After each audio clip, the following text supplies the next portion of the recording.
Humanda na sa mga malalaking balita. Trending viral. Pinag-uusapan sa buong Pilipinas at buong mundo. Ronda Pilipinas Headlines. Narito na mga headlines sa Ronda Pilipinas. Ronda Pilipinas. Bagong PNP chief itinalaga na ni Pangulong Bongbong Marcos Jr. Ronda Pilipinas. Mga pasahero muling binalaan ng BI kontra Bitbit Scheme. Ronda Pilipinas. Klase sa ilang lugar sa bansa suspendido dahil sa mainit na panahon. Ronda Pilipinas. Balita sa ibayong dagat, 18 katao patay matapos manalasa ang bagyo sa Madagascar. Ronda Pilipinas. Balita babalakasan, Barangay Ginebra, wagi sa Manila, klasiko, match kontra sa Magnolia. Ronda Pilipinas. At balitang showbiz, pagsali ni Alden Richards sa marathon nag-trending. Ronda Pilipinas. At mamaya, online games, nakakadagdag nga ba ng kaalaman at pantanggal daw ng stress? Mamaya, let's prove it. Ronda Pilipinas. At mamaya sa ating NBI, illegal na ginamit ang iyong mga pictures online, pati sa mga pagpo-post. Nako, bawal ito. Ronda Pilipinas. Ang mga malalaking mga balita, ang mga matitinding mga pinag-uusapan, ang mga maiinit at pinagtatalunang mga issue. Lahat hagip, lahat malalaman. Hindi lang sa buong Metro at Mega Manila. Kasama na ang buong Pilipinas. Hahagupit na ang mga malalaking issue sa Ronda Pilipinas.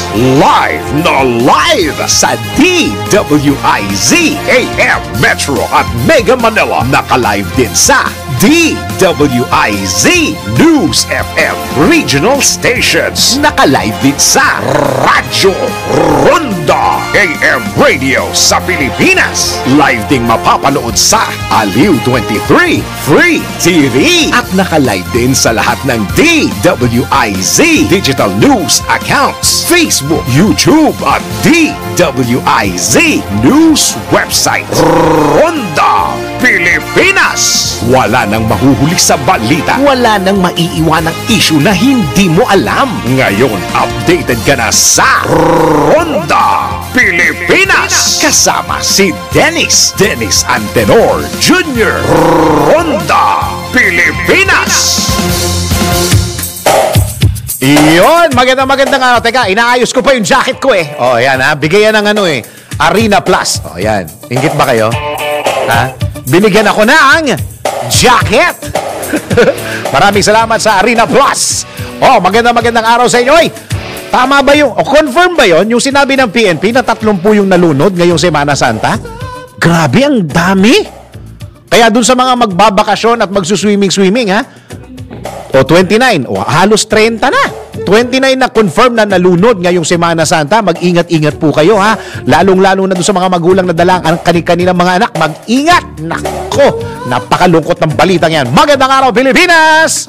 Ito po ang Ronda Pilipinas. Live na tayo sa DWIZ News, Metro and Mega Manila. And of course, parang na-miss ko to, DWIZ News FM Regional, and of course sa Radyo Ronda. At nakalive din tayo sa ginagawang mga radyo, ang kanilang mga TV, Aliw Channel 23. Ako ang iyong magiging tagapagbalita. Ako si Dennis Antenor Jr. Ronda Pilipinas. Bago nating dakuha ng detalye ng mga balita natin, sila po ay may meeting si Sir Julius nasa linya po natin dahil balitang-balita yung baka kayo isa sa mga anong tawag dito? Yung mga na-stack dahil sa RFID. Oo, may balita ako, ilang oras ho yata ang ginugol ng mga kababayan nating motorista sa pag-aantay dyan po sa may NLEX at saka SLEX daw.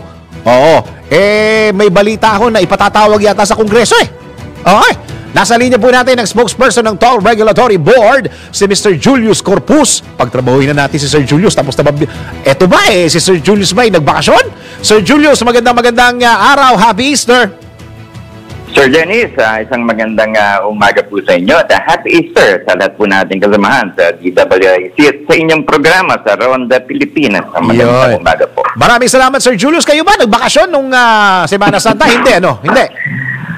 Lahat po tayo, Sir Dennis, pagka ganyan kasi mga kapanahunan, naka-standby po tayo, non-call po tayo.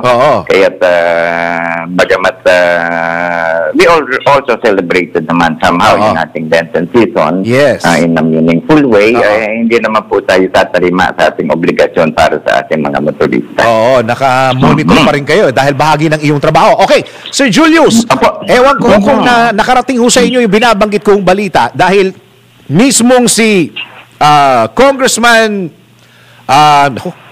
may nakaalala yata sa akin, si Congressman Erwin Tulfo ay magsusumbong daw kay Speaker Romualdez regarding po daw doon sa mga kababayan po natin na stuck daw ng ilang oras sa NLEX at saka SLEX. Na-monitor nyo ho ba, Sir Dennis, kami po sa akin, dumating po sa aking kaalaman yan sa pamamagitan ng mga media sapagkat ito pa lang naman po ang unang araw ng official working day. Ano? So baka rin yung bagay pong yan na umabot na rin sa aming kaalaman nung makita natin sa social media itong mga komentong ito. At kami naman po ay patuloy namin tinutukoy yung mga problemang nararanasan tungkol sa ating RFID system, yung ating electronic toll collection system, at in relation din po yan doon sa ibang proyekto natin na interoperability saka yung ating contactless and cashless. At balita po namin, base sa mga mabas na balita na may nagsumbong yata po sa ating kagalang-galang na speaker, at ito po ay naarin po ni Congressman Erwin Tulfo. At kami naman po ay parati naman pong nakikipagtulungan, tumatalima sa anumang tawag ng mababa o mataas na katulungan ng ating mga mambabatas. At handa po kaming makipagtulungan upang mag-cooperate, upang makita at makakita ng kaparaan na lalong mapaganda ang serbisyo ng ating mga toll operator para sa ating mga motorista. Subalit yung pong napabalitan, ito lamang po ang pinakadahilan kung bakit nagbagal po o naghaba ang traffic noong Miyerkules, that is I think March 27. Ito po yung araw na half day ni-declare na ating mahal na Pangulo upang magkaroon ng nagsimula po kasi ang traffic dyan na Sir Dennis, kung matandaan ninyo, mga after lunch of the 27th, Wednesday. At kung kayo po ay nagmamatsyag din sa kaganapan ng mga traffic sa ating mga kalsada, bumagsak po ng napakalakas ang ulan dito sa parte ng north, kung kailan padabas ang ating mga motorista. May kinalaman po yung ulan.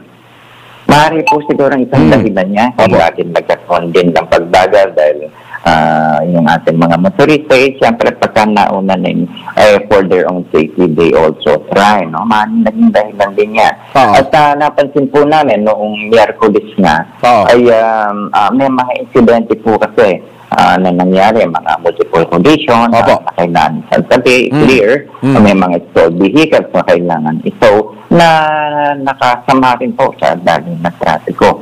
Mabuti na lang, wala pong mga nasaktan ng grabe dito sa mga incidenteng ito. Kami nagpapasalamat sa the Holy Week. Wala po kaming naisa ng fatality during their travel. Isa pa rin tama po naman, maaaring nagdulot din ng pagbagal ng traffic itong mga electronic toll collection system natin kung saan may mga RFID na hindi nababasa. Subalit yun po ang ating tinutukoy ngayon. Maaari po, tama po siguro yung mga nagsumbong kina Speaker or kay Congressman Erwin na hindi nabasa ang kanilang yun po ang aming tinutukoy. Hindi lamang ngayong panahon na Semana Santa, kundi dahil din may project tungkol sa ganyan. Sir Julius, ako'y dumadaan din naman ng ng NLEX, lalo na pagka long weekend. Pagka malakas naman ang ulan, okay naman yung RFID. Paminsan tuwing dumadaan ako, okay naman. Kaya nga po, maaaring hindi naman po kasi ang RFID ang naging dahilan lamang. Marami pa po sigurong mga insidente na nagkasama-sama na naman. na lalong nagpabigat ng traffic. Kung yung RFID lamang po siguro, hindi naman ganun kahaba ang traffic na mararanasan, di ba? So maraming confluence of factors, sheer volume, dahil napakarami.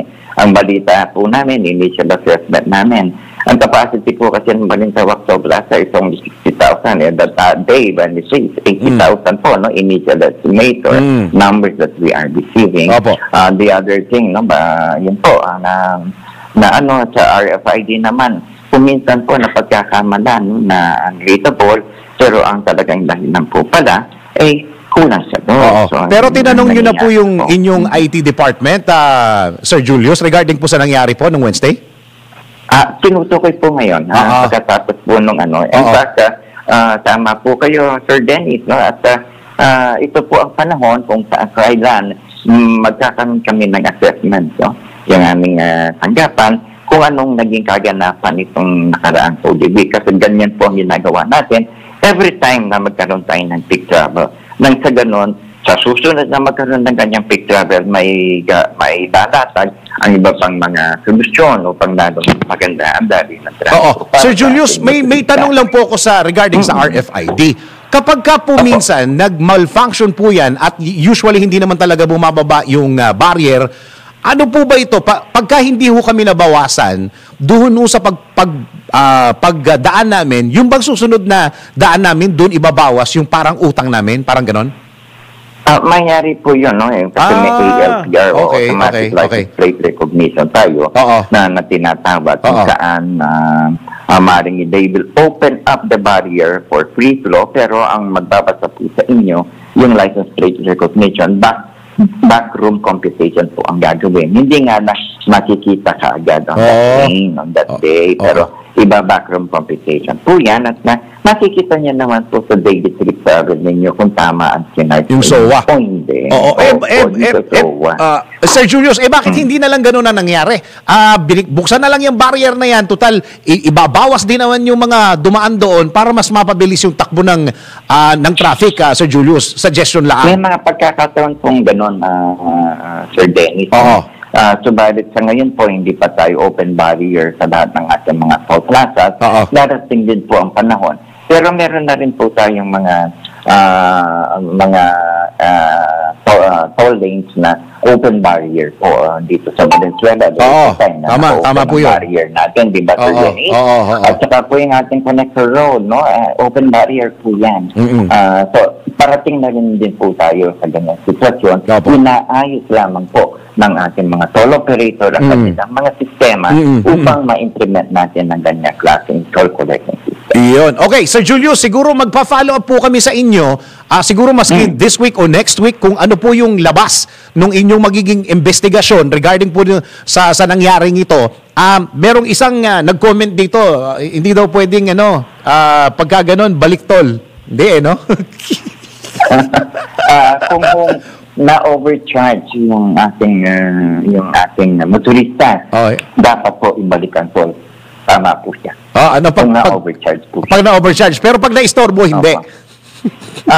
Meron po kasi ang appropriate sanction sa ating toll operator kung sakaling hindi niya na-deliver yung right standards of operations and maintenance natin. At isa po yan yung open barrier. Kasi lumampas ng 1 kilometer yung pila sa isang ETC lane, dapat i-open po ang barrier niya until mag-subside yung traffic. At po walang bayad. Kasi ang alam ko yata dyan, Sir Julius, ang quota natin per sasakyan sa RFID, mga 2 to 3 seconds, hindi ba? Mga ganun po. Although we're giving a little allowance of between 4 to 6 seconds na nga po, but that is already Pero tama po yan, mga 2 to 3 seconds is fine. Nakakalampas na po kayo kung walang problema. Kung minsan lang po nakakaproblema kayong mag-stop sa nagtatagal ng konti yung ating yung mga problema yan ay tinutukoy ng ating mga toll operator kasama po yung aming tanggapan. Nang sa ganun, lalo pong mapaganda ang takbo ng ECC natin dito sa ating mga expressway. Okay. Sir Julius, maraming salamat po at maraming salamat. Alam ko may meeting pa kayo. Maraming salamat po sa pagsagot ng inyong telepono. Thank you po. Happy Easter. Maraming po, Sir Dennis. Happy Easter po sa lahat po ng ating kasamahan sa DWIT at sa inyong programa sa Ronda Pilipinas. Magandang umaga po. Maraming salamat ang spokesperson po ng Toll Regulatory Board, si Mr. Julius Corpus. Ronda Pilipinas. Yan. Baka maganda yung aking suggestion na yun, ha? Pagka naistorbo tayo at hindi tayo napagbigyan ng 2 to 3 seconds, libre na! O kaya, discount. Talaga, ha? Sige, tuloy ang mga balita. Ronda Pilipinas. Itinalaga ni Pangulong Ferdinand Marcos Jr. si Police Major General Francisco Marbil bilang bagong hepe ng PNP o Philippine National Police. Pero parang may nakita ako doon na OIC. Na term. OIC. Papalitaan ni General Marbil si outgoing PNP Chief General Benjamin Acorda Jr. Napaka-halagang appointment na ito ay nagpapakita ng kanyang mahusay na track record at matibay na pagmamahal sa serbisyo sa kanilang hanay. Si General Marbil ay naging Officer in Charge o OIC ng PNP Directorate for Controllership. Formal namang umupo si Major General Marbil bilang ika-30 hepe ng PNP o Philippine National Police. Ronda Pilipinas. Muling nagbabala ang Bureau of Immigration sa publiko hinggil sa trafficking scheme na tinatawag na Bit-Bit. Ayon kay BI spokesperson Dana Sandoval, modus ito ng kinasasangkutan ng isang traveler na madalas lumalabas ng bansa kung saan may kasama itong babae na ipinakikilala nito bilang kaibigan, kasintahan o pamilya. Ngunit ang katunayan anya ay walang kaugnayan ng dalawa at nagpapanggap lamang upang makapuntang sa abroad at madala ang babae at magtrabaho doon bilang sex worker. Itong scheme po na ito, actually recurring scheme po ito. Kumbaga parang lulubog lilitaw itong scheme na to. Kung saan pa isang frequent traveler na aalis kunwari, tapos may kasamang girlfriend, partner, jowa, kaibigan. At yun pala ay yun ang trafficking victim. Dito po sa nakaraang kaso na na-intercept po natin, ang biktima po ay inalok ng trabaho sa Malaysia. Kasamang palad po nakikita natin doon sa mga trends, doon sa mga nakaraang mga interception, as well as doon po sa mga nare-repatriate. Meaning yung mga nakaalis po at nakapagtrabaho abroad, ay marami po sa mga ito na binibitbit upang umalis papunta sa bansang Malaysia, ay napipilit magtrabaho po sa sex trade, sa prostitution, pinapasok po sa prostitution. Mga kababaihan po, ang alok po sa kanila usually ay magtrabaho po sa restaurant at waitress o kaya naman po receptionist, pero magkakagulatan na lang po. Pagdating po doon, meron pong mga brothel, parang mga buildings po doon, parang mga maliliit na hotel, kung saan po doon sila naka-lock up at hindi po pinapaalis. Dahil dito, pinaalalahanan ng ahensya ang publiko na ugaling magduda at huwag magpadala sa nakakasilaw na mga alok na trabaho at sumangguni muna o sumangguni lamang sa mga official recruiters upang hindi mabiktima. Sa mga kababayan po natin, make sure na sa legal na paraan po tayo kung tayo po ay magtatrabaho abroad through the Department of Migrant Workers. Kapag ka masyadong maganda ang offer, ang karaniwang offer niyan, malaking sweldo, full board and lodging, pati pagkain libre. Medyo magduda po tayo, medyo magtaka po tayo at talagang magtanong-tanong po tayo. Sabi ng commercial, huwag mahihiyang magtanong. Tingin po tayo online para maprotektahan din po natin yung ating mga sarili. Ikaw Miss Dana Tinig ni BI spokesperson Dana Sandoval sa eksklusibong panayo ng DWIZ. Si Dennis Antenor Jr. Ronda Pilipinas. At ngayon tanggap tayo ng report. Pagunita sa Semana Santa, pangkalahatang naging mapayapa ayon sa Philippine Coast Guard o PCG. Alamin natin ang report ni Patrol 5, Ayu Pangko. Kuya, go! Pinapurihan ni Coast Guard Admiral Ronnie Gaban ang kanyang mga tauhan sa dedikasyon sa trabaho para matiyak ang matiwasay na paggunita ng Semana Santa. Sa mensahe ngayong umaga sa Coast Guard personnel, pinasalamatan nito ang ipinamalas na trabaho ng kanyang mga tauhan para masiguro matiyak ang mapayapa at ligtas na paglalakbay ng mga biyahero. Pati na yung mga K9 units na ginamit ng Coast Guard ay kinilala din ang kanilang partisipasyon sa pagbabantay sa mga pier o pantalan, paliparan, terminal, mga beach resort, mga simbahan at iba pang matataong lugar. Bagamat may mga insidente sa karagatan, maituturing pa rin daw na mapayapa ito sa pangkalahatan. Kabilang na sa mga binigyang pansin ng Philippine Coast Guard ay ang insidente ng pagtalon ng isang 16 anyos na babae sa isang barko sa Calapan City Port sa Oriental Mindoro habang gumagawa ng video. Tumulong din ang Philippine Coast Guard sa sumadsyad na barko sa pier ng Iloilo noong Huwebes Santo habang nailigtas din nila sa pagkalunod yung 2 taong gulang na babae sa Catbalogan, Western Samar. Bukod sa mga Coast Guard personnel, pinasalamatan din ni Admiral Gavan ang mga medical team ng PCG, mga volunteers sa pamagitan ng mga auxiliary at iba pang rescue unit ng mga LGU, AFP, PNP at ang taong bayan na nakisa sa isang tahimik at matiwasay na Semana Santa. Ito ba number 5 ay yung pangkaparasang elemento ng lakas, DWIC. Nababalita ng tama, naglilingkod ng tama. Ronda Pilipinas! Samantala, isa pa pong report. PBBM pinangunahan ng change of command para sa bagong talagang hepe ng pambansang pulisya. Alamin natin kung nag-speech na si Presidente o kaya si General Marbil mula kay Patrol 17, Jopel Peleño. Jopel, nag-speech na ba si Pangulo? Yes, Dennis, at pinangunahan nga po ni Pangulong Ferdinand Marcos Jr. ang change of command para nga po sa bagong talagang PNP Chief na si Police General Romel Francisco Marbil. Sa ginanap nga po na change of command ay ginawaran din ng Philippine Legion of Honor Award ni Pangulong Marcos Jr. si outgoing PNP Chief Benjamin Acorda Jr. Matatandaan na naantala ang pagreretiro ni Acorda noong December 3, 2023, makaraang palawigin ng punong ehekutibo ang kanyang panunungkulan hanggang March 31, 2024. Bunsod dito, opisyal ng naupo o mauupo na si Chief PNP General Marbil bilang ika-30 hepe ng pambansang pulisya. Una nang inayaga ng PNP na buo ang suporta ng mahigit 200,000 strong men and women ng kanilang hanay sa bagong pamumuno ni newly appointed Chief PNP General Marbil. Sa talumpati ni retired PNP Chief General Acorda, pinasalamatan nito ang puong may kapal sa pagkakataon na makapagsilbi sa bayan na naibigay sa kanya. Pinasalamatan din ito ang Pangulo sa tiwala at suporta na iginawad sa kanya upang pamunuan ang pambansang pulisya. Sakali man aniyang hindi nito nakamit ang inaasahan sa kanya ng presidente, hindi handa aniya siya na harapin ang full responsibility ukol dito. Pero giit niya Acorda, kanya aniyang ibinigay at ginawa ang lahat ng makakaya upang mapagsilbihan ang taong bayan.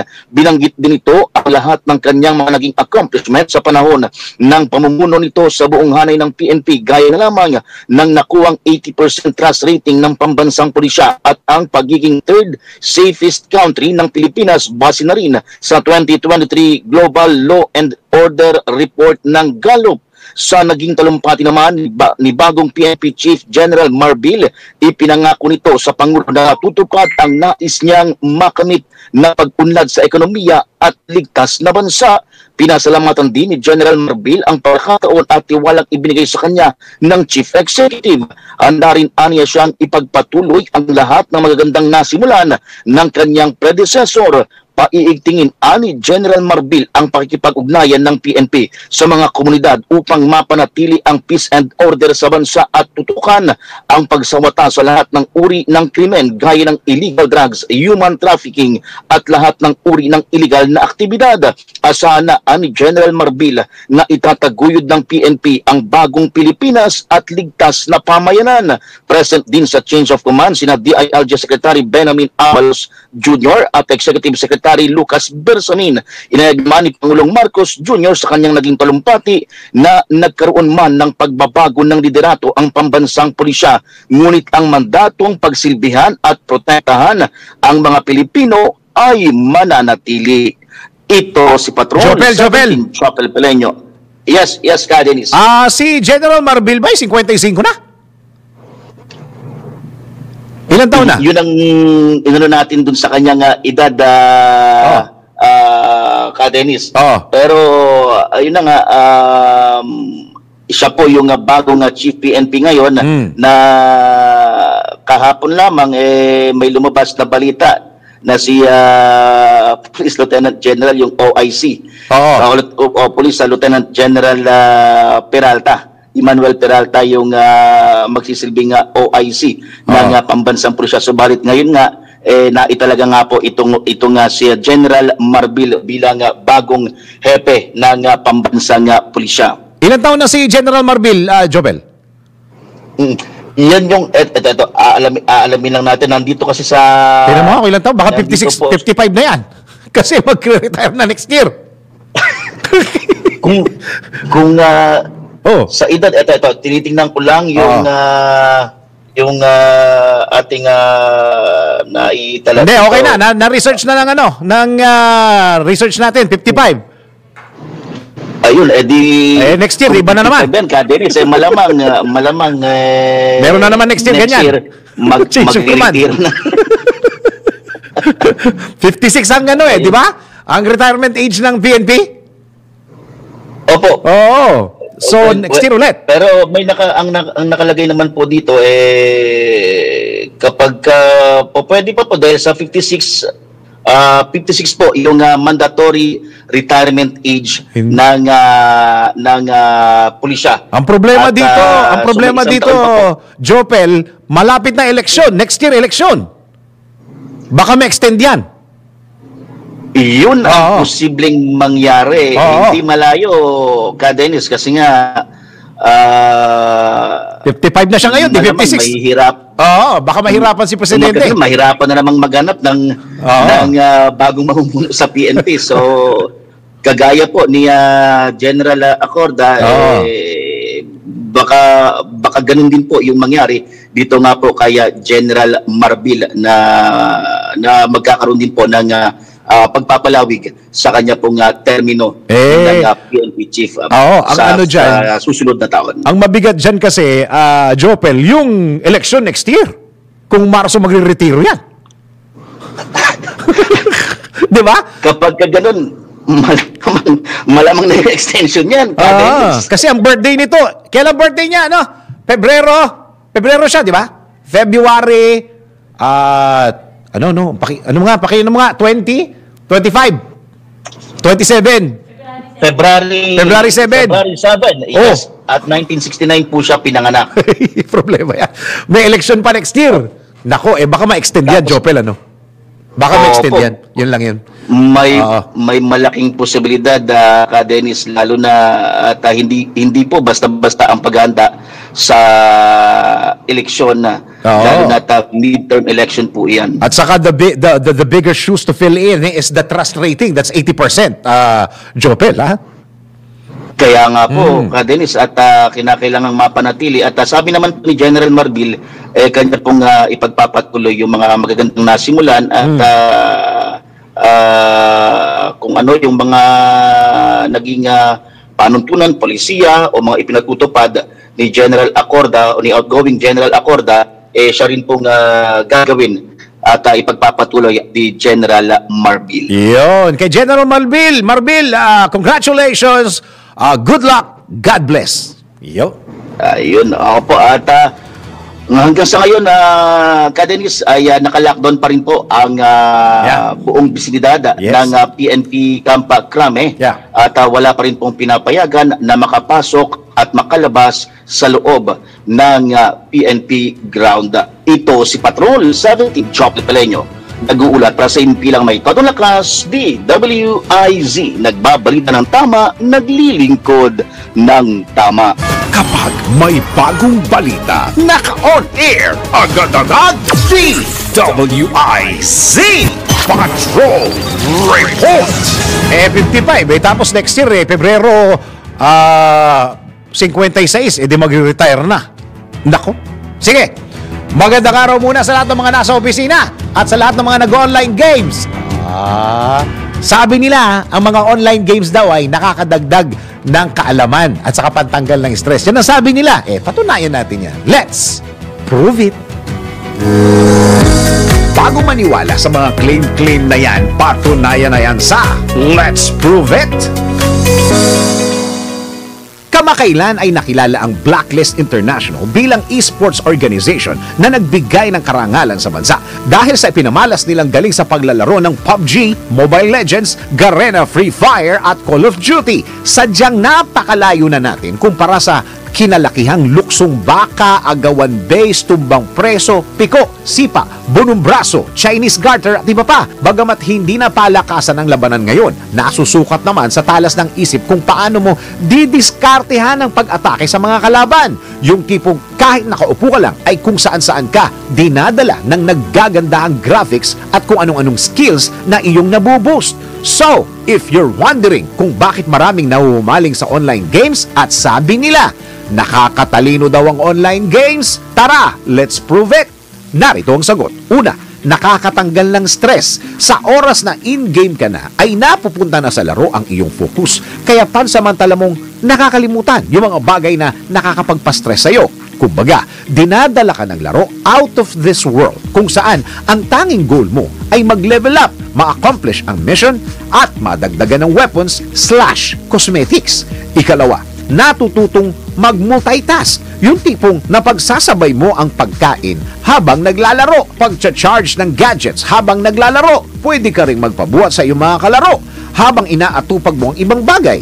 Bukod dyan, bumibilis din ang iyong typing speed dahil unti-unti mong nakakabisado ang bawat letra sa keyboard nang hindi tumitingin. Nagiging keyboard warrior ka, ika nga. Ikatlo, nakakadagdag ng kaalaman sa computer. Yung bang inaaral mo ng magbaklas kabit ng computer, gusto mo mag-upgrade ng mag-upgrade hanggang mabuo mo na yung gusto mong specs para hindi ka na maglalag habang naglalaro. Darating sa punto na aaralin mo na rin kung paano mo mag-live streaming gamit ang third-party software. Kumbaga, nagiging knowledgeable ka pagdating sa computer hardware and software. Pwede rin kumita ng pera. Meron ding trading na nagaganap sa online games kung saan magpo-purchase ka ng item tapos pwede mo ring ibenta yon sa ibang player. May mga pustahan ding nagaganap sa bawat laro. Batid nating napakaraming nahuhumaling sa online gaming. Gayunman, hindi ito dapat makaadikan dahil napakarami ring negative impact na maaari nitong idulot sa iyo physically and mentally. That's why, play moderately. Ay nako, mag-Arena Plus ka na lang. Yon, mga kaastig, handa na ba kayo for the next level ng saya sa paborito ninyong sports? Sa Arena Plus, astig sa sports, siguradong magpapabago sa paraan ng inyong pag-enjoy sa mga paborito ninyong laro. Pwede mong i-stream ang live games ng local at international sports sa internet at sa inyong mga telepono. Maging up-to-date sa latest score sa libu-libong games worldwide. Kasama dyan ang PBA, NBA, PBL, soccer, basketball, volleyball, boxing at marami pang iba. But that's not all. Kasama sa magbibigay ng saya sa inyong gaming experience ang official Astig endorsers na sina Scottie Thompson at NBA star Jordan Clarkson. Kaya pakinantay ninyo, download Arena Plus app now in App Store or Google Play. You can watch it also on arenaplus.ph. Sa Arena Plus, astig sa sports. Keep it fun. Game responsibly. Oras po natin sa buong Pilipinas, 36 minutes after 10 o'clock in the morning. Ronda Pilipinas! Tuloy-tuloy mga balita at impormasyon sa Ronda Pilipinas. At ngayon, tanggap tayo ng report. General Marbil manunungkulan bilang PNP chief sa loob ng halos. Tama. Wala isang taon, no? Kasi Pebrero ang birthday. February 7 may election. Halos isang taon. Alamin natin ang report ni Pachol 13, Gilbert Verdes. Gilbert, go. Formal nang umupo si Police Major General Romel Francisco Marbil bilang ika-30 hepe ng Philippine National Police o PNP. Ang pagkakatalaga kay Marbil ay inanunsyo sa change of command ceremony sa Campo Crame sa lungsod ng Quezon ngayong umaga ho ng Lunes.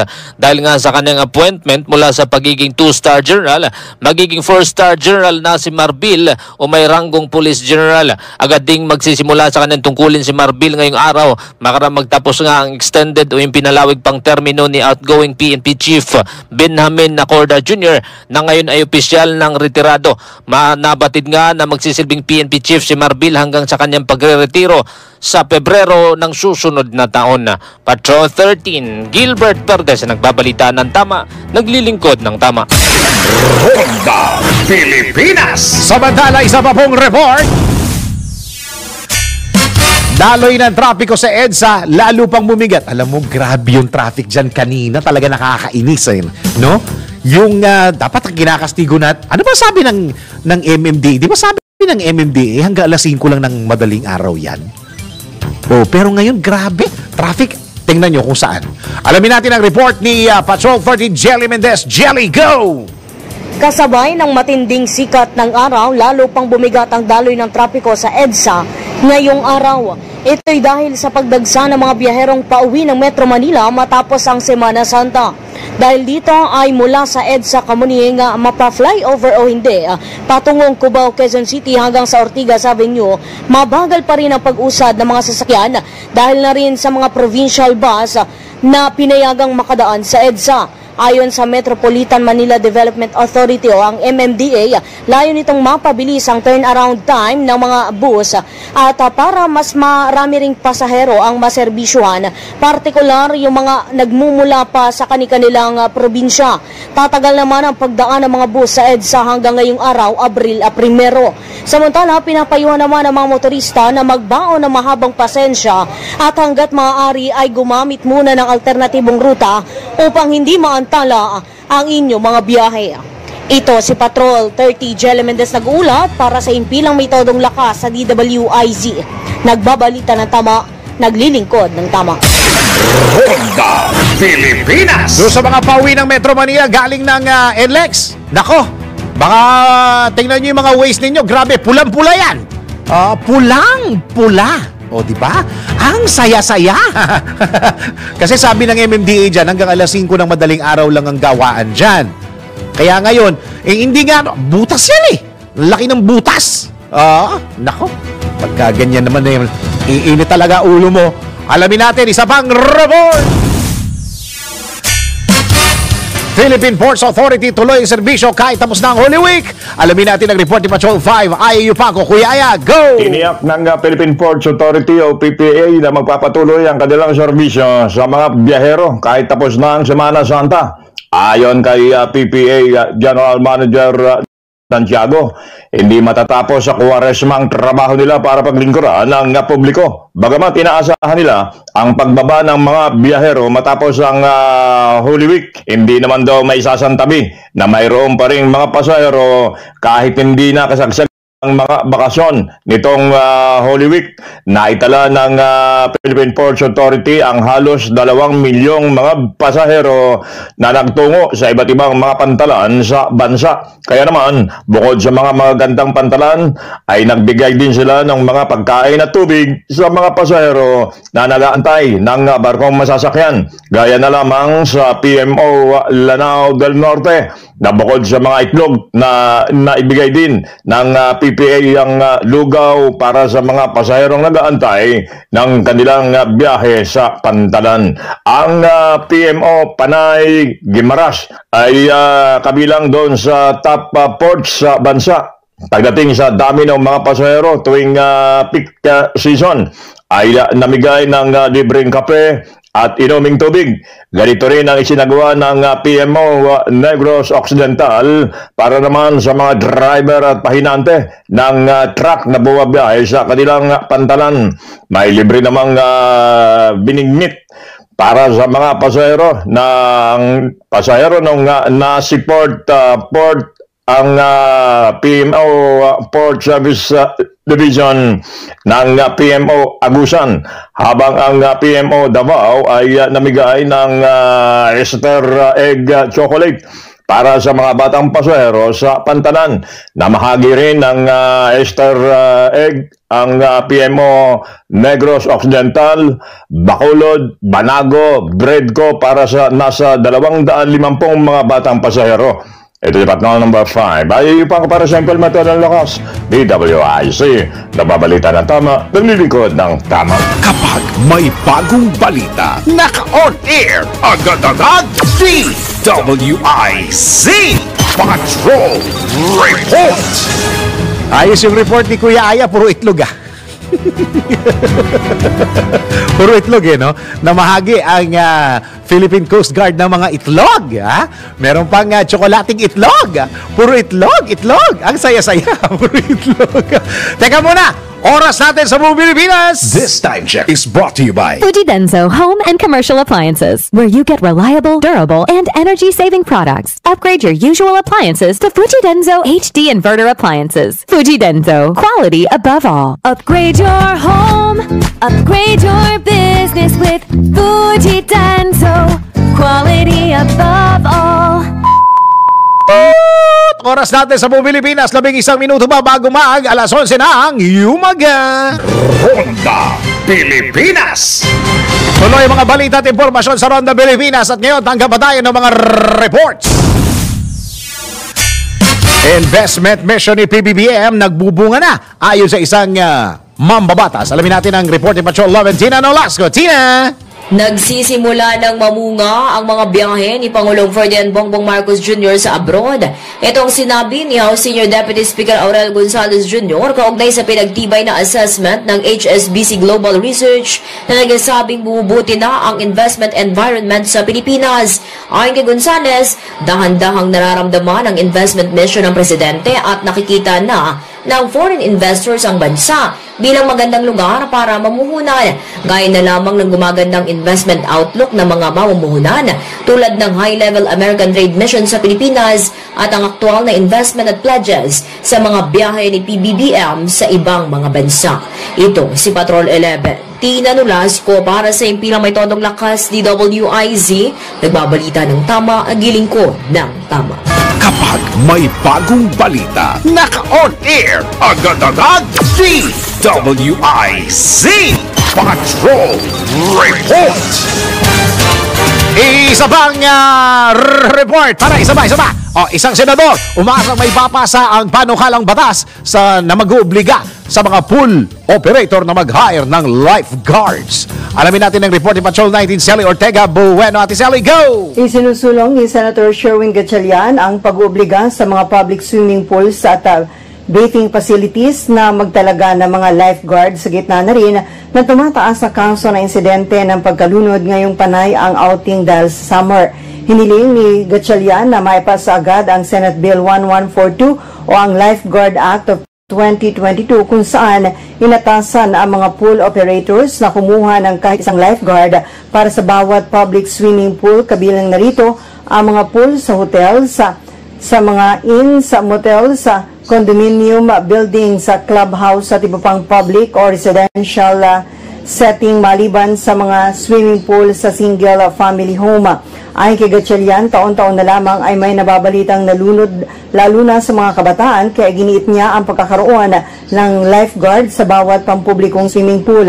Dagdag pa ni Gatchalian, dapat na may dagdag na lifeguard sa bawat sobra o karagdagang 250 square meters at ang lifeguards ay kailangang certified ng organisasyon na accredited ng Department of Health.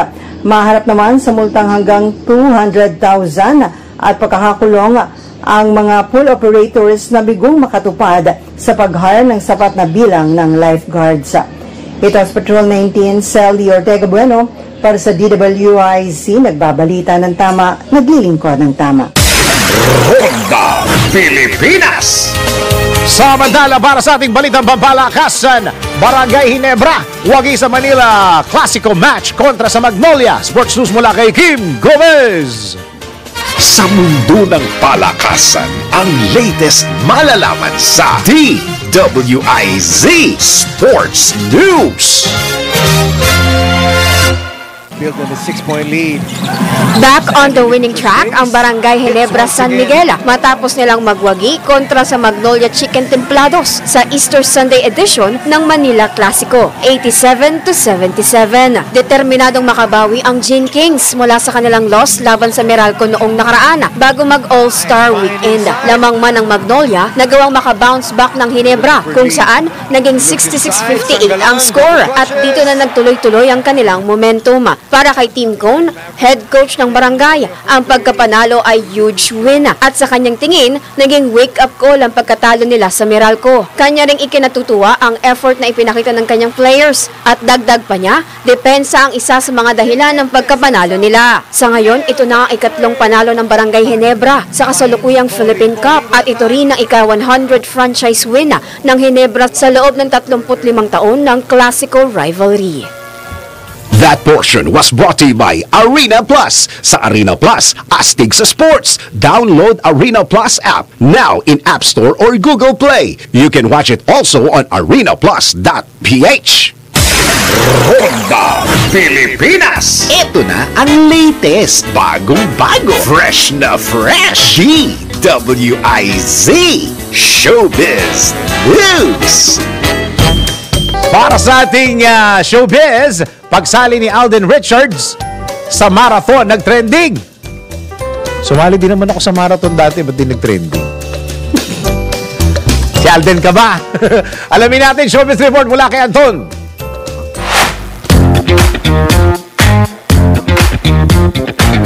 Para sa aking balitang showbiz, trending ang pagsali ni Alden Richards sa marathon noong Easter Sunday sa Makati City. Tinawag itong Sunday Run kung saan ginaganap ito tuwing linggo sa Makati.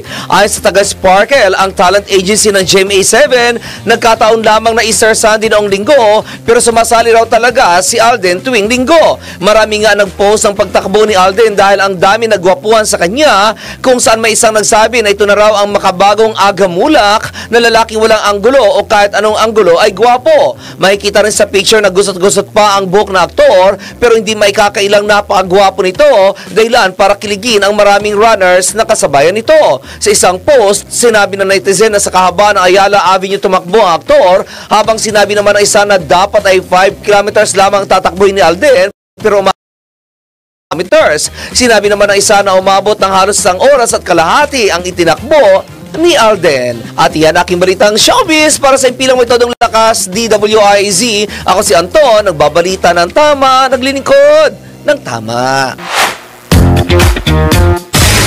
Ronda Pilipinas. At bago tayo magpaalam, tayo munang magpatama quote of the day. Ang ating patama quote of the day ay, yung pera, babalik naman. Pero yung experience, once in a lifetime lang. Dapat pagka medyo, lalong-lalo na doon sa mga nagsisimula pa lang sa industriya, yung mga kakagraduate pa lang, yung mga tipong ngayon pa lang papasukin ang gusto talaga nila na trabaho, huwag puro pera. Oo. Alam nyo ba kung sino ang pinaka-the best na teacher sa buong Pilipinas, buong mundo? Experience. Yan. Kapag ka meron kayo niyan at medyo tumanda na kayo, yan ang ibenta ninyo. Experience. Yan. Diyan kayo magpakadalubhasa. Pag nagkakamali kayo, kumbaga meron kayong nagawang hindi tugmado sa plano o tinatrabaho ninyo, okay lang magkamali. Basta wag niyong kakalimutan, yung lesson ay bahagi ng experience. Ayun. Hoy! Bago tayo magpaalam, tayo muna mag-say ng happy birthday kay Attorney Lorna Kapunan. Uy, kay LPK? Happy birthday po. And of course, happy birthday din kay Nino Reyes, production supervisor po ng Aliw Broadcasting Corporation TV Prod. Si Onin, birthday niya. Ano oras na? 11 na? Wala ba? Wala? Wala sumasagot. Okay, maraming salamat. Yan po ang kabuuan ng mga balita at impormasyon sa Ronda Pilipinas. Antabayan na po ang susunod na programang Yes, Yes, Yo! Topasio with Miss Juvie De Guzman. Maraming salamat Pilipinas. Ako ang iyong naging tagapagbalita. Ako si Dennis. Ayan, summer na summer. Dennis Antenor Jr. Nagbabalita ng tama. Naglilingkod ng Tama.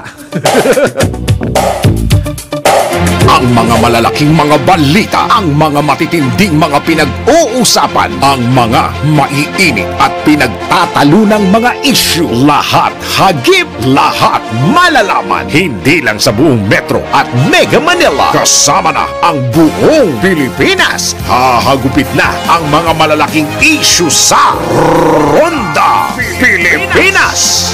Live na live sa DWIZ AM Metro at Mega Manila. Naka-live din sa DWIZ News FM Regional Stations. Naka-live din sa Radyo Ronda AM Radio sa Pilipinas. Live ding mapapanood sa Aliw 23 Free TV. At naka-live din sa lahat ng DWIZ Digital News accounts, Facebook, YouTube at DWIZ News website. Ronda Pilipinas. Wala nang mahuhuli sa balita. Wala nang maiiwanang issue na hindi mo alam. Ngayon, updated ka na sa Ronda Pilipinas. Kasama si Dennis Antenor Jr. Ronda Pilipinas. Monday to Friday, 10 a.m.